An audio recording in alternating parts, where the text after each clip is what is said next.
Do you want to borrow my notebook? If possible, yes. Heel erg benieuwd wat er aan de hand is.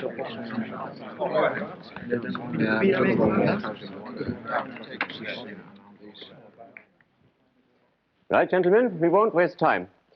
As you well know, in the event of a war with, for instance, the Soviet Union, the Russians would aim to dominate the Atlantic with their ships, aircraft, and submarines to prevent the arrival of American reinforcements, which are essential to the defense of NATO.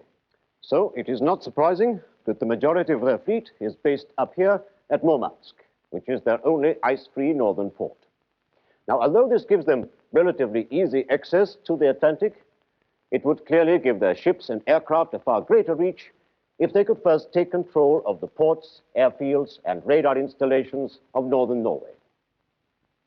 We have now had intelligence reports that the enemy are preparing to make a preemptive land grab of this whole area with the intention of seizing these key sites.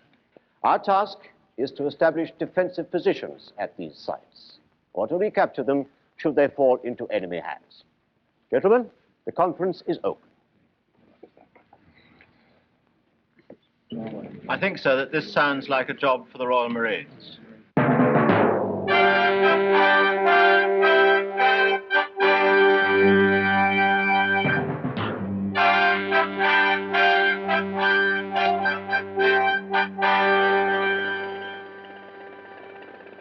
Learning the force from the sea, what I would do is to fly companies of 45 Commando onto the high ground here, here, and here in order to cover this open fjord, so that the landing craft can bring 42 Commando onto this beach here. Well, as I expect you've realized, we're not about to go to war. This is a briefing for a NATO exercise, but everything else is real.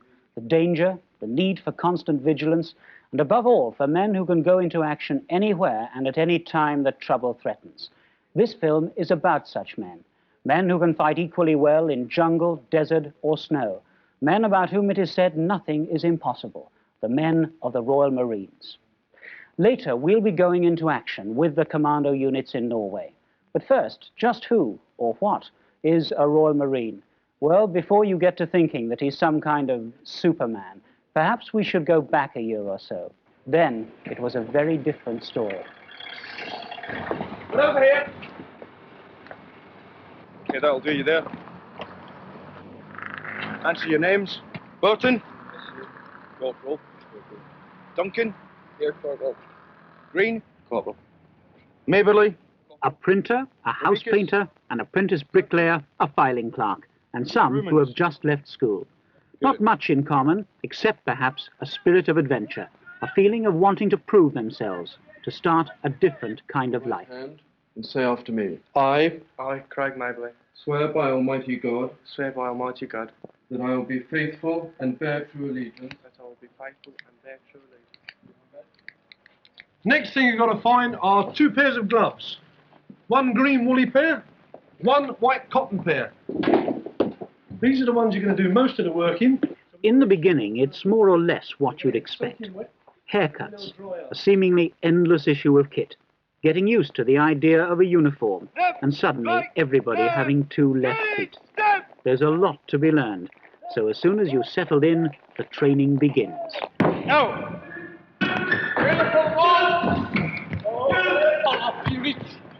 When you get to the top, put your hand in the ring, shout your name out, come down. Muscles you never knew existed are worked and reworked as physical fitness and coordination are gradually built up. It's tough, but the object is to get you through if you really want to make it. Basically, we're looking for somebody who is prepared to have a go. We're not looking for Superman. We're looking for a man who is going to try his hardest and at the same time be pushed further and try and keep going. We will build him up. He's got to have the determination to keep going. Drive hard! Drive hard! The reason that they are pushed in this way is that suddenly they start to achieve things that they themselves did not believe possible. We're giving them confidence in their own ability. That's really what we're doing. My position. Down! Learning to handle yourself is only a part of the training. You must also learn to handle a rifle with complete confidence, so that together you form an accurate and deadly machine. Rapid! Up!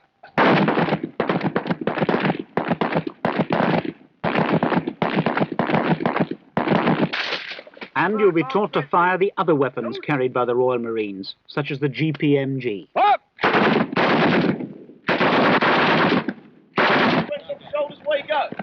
Skill with weapons is important, but it isn't the whole story. You must be able to aim a rifle no less accurately when you're cold, tired, wet, and hungry. So much of the training is designed to build up stamina, so that you're still fighting fit, even after a grueling session on the endurance course. Grab the rope, use the rope, pull your flag. Come on now. You don't need it, Stanley. Come on! One of the things we have to bring out in the training is their knowledge of themselves, so they know what they can do, what they can't do, what their limitations are, what they're afraid of. The endurance course is a very good example, where a man is faced with a number of obstacles which are unattractive, quite hard, quite frightening. I mean, a tunnel full of water is not everybody's idea of fun. You can see a man making up his mind whether he can actually cope with it and having his own little battle.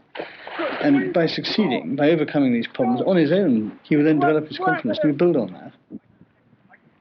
There's also a great deal of emphasis on teamwork, since survival on active service may depend on it.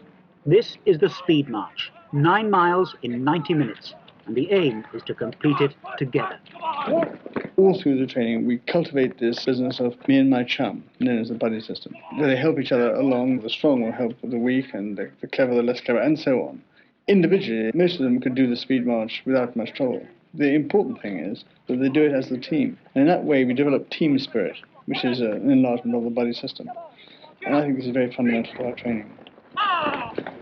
As you become fitter and stronger, the training begins to reflect the specialist commando role of the Royal Marines.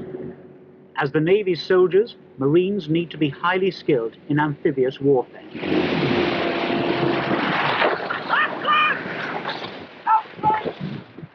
This may involve storming a beach, but more often it calls for a surprise attack, where a landing has to be carried out at night and in complete silence. Once ashore, mobility is essential, and helicopters play a vital part in commando operations. Where landing is impractical, this could mean roping down with rifle and kit. Training also includes exercises which closely simulate real-life situations that Marines may find on active service anywhere in the world.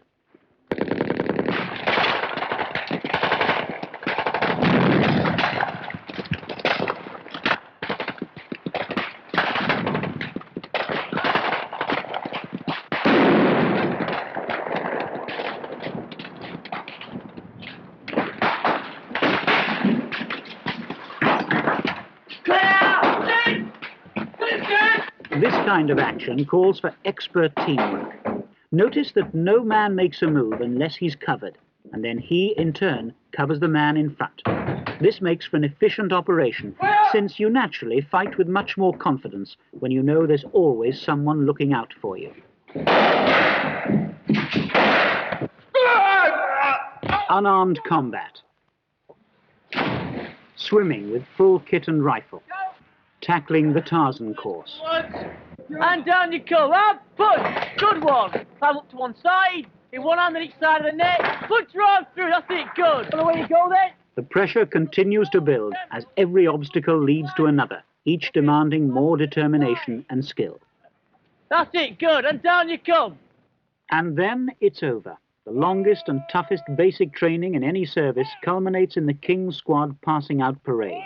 And now they're also entitled to wear the green beret of the Royal Marines Commandos. Break! March! The biggest satisfaction that I personally ever get is standing on a King's Squad parade watching them in blues, and your mind flashes back to the day that they came in off that station, and you think we started off with X amount and we've been left with this, and this is the best. And it's all due to them. We can put the pressure on, we can show them how to do a thing, but we can't do it for them. And they've proved that they can do it.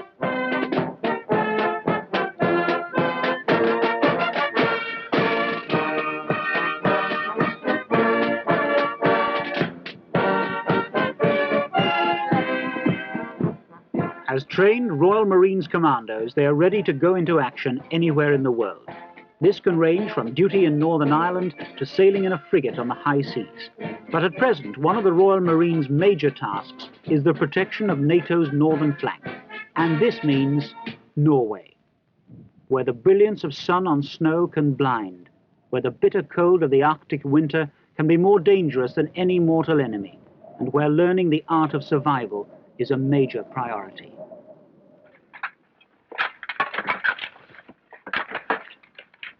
With snow several feet deep, the only practical way of getting about is on skis. Hold behind you, weight on the poles, lift the ski, put the...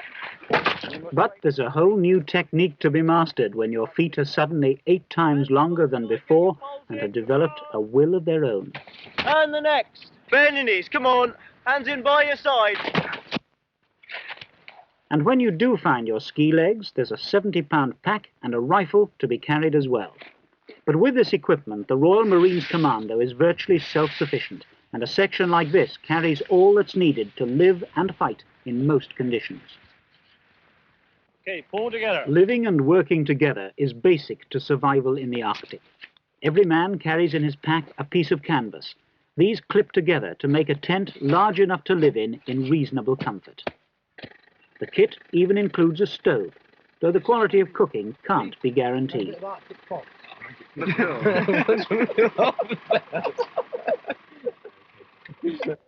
But you're also trained to survive without a tent. Long ago, the Eskimos showed that snow was an excellent insulator, and in a snow hole like this, you're safe from the fiercest blizzard. Another important aspect of survival is how to cope with someone who is sick or wounded. With the help of some canvas, a pair of skis and ski sticks are converted into a very effective stretcher.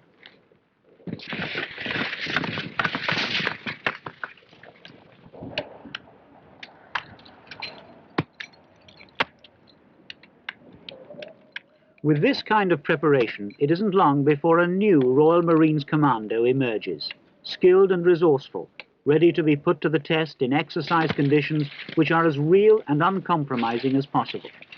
Now we can bring the NATO briefing we saw earlier into action.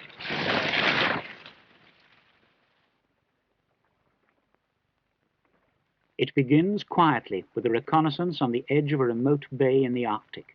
Remote, but for the moment not uninhabited. These Royal Marine frogmen with their underwater camera can provide all the information necessary to determine whether this beach will be suitable for the main assault, yet with a minimum chance of being spotted by the enemy. Flight deck AOR, all serials go. In keeping with their long naval heritage, the Royal Marines launched their attack from a ship, the carrier Hermes, which overnight has steamed to within a few miles of the coast. From here, Wessex helicopters fly in a spearhead force, which will take up defensive positions on shore before the main assault by sea. Landing craft carry much larger numbers than helicopters, but they are relatively slow, so rigid raiders, which are highly maneuverable and can travel at more than 30 knots, reach ahead to secure the flanks.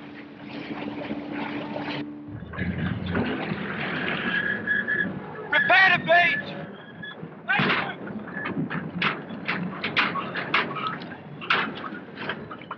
Hello, 0, this is 3, Arctic Fox, over. 0, roger, out. Colonel, all the companies are concentrated here, ready to move out. Let's get Zulu Company to move up this valley here.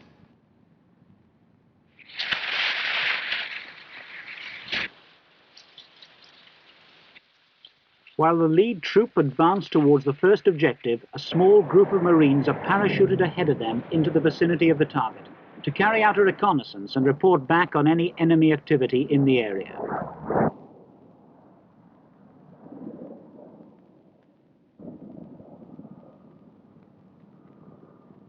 Meanwhile, the advanced troop continues to make good and so far uneventful progress. But now they've been ambushed, and very effectively by the look of it, with the enemy well dug in behind good cover. In a situation like this, you don't hang about in the killing zone. You make for safer ground as fast as you can. Move!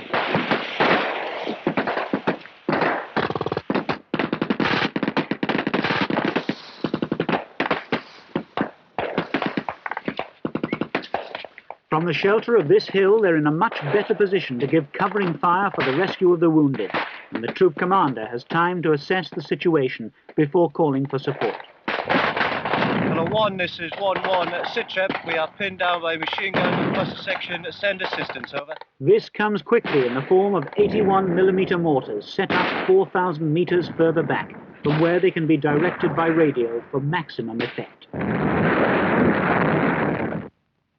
20 miles further north, the Marines who are parachuted in have now reached their objective. Inside this innocent-looking building is some of the most advanced and sophisticated surveillance equipment in NATO.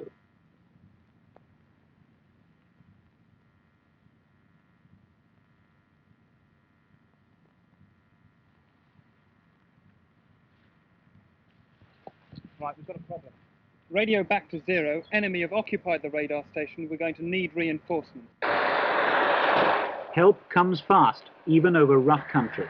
As many as 30 at a time can travel behind one of these over-snow vehicles, covering up to 20 kilometers in an hour. Right, away you go. Meanwhile, there's plenty that half a dozen resourceful commandos can do on their own.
This kind of operation shows how valuable the earlier training has been. Every phase is carried out by a well-organized team, each man confident in the knowledge that he can rely completely on the others for protection and professional skills. Roger out. Delta Company on its way, sir. Okay.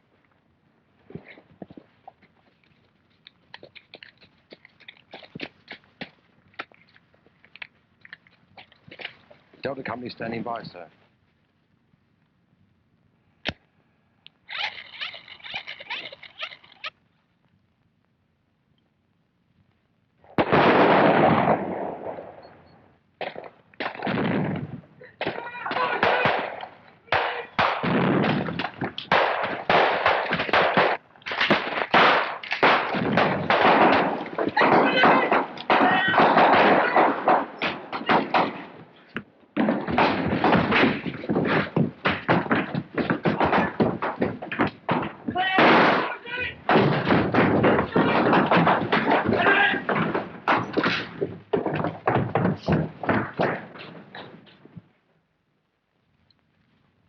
And 5 troops ready to move out.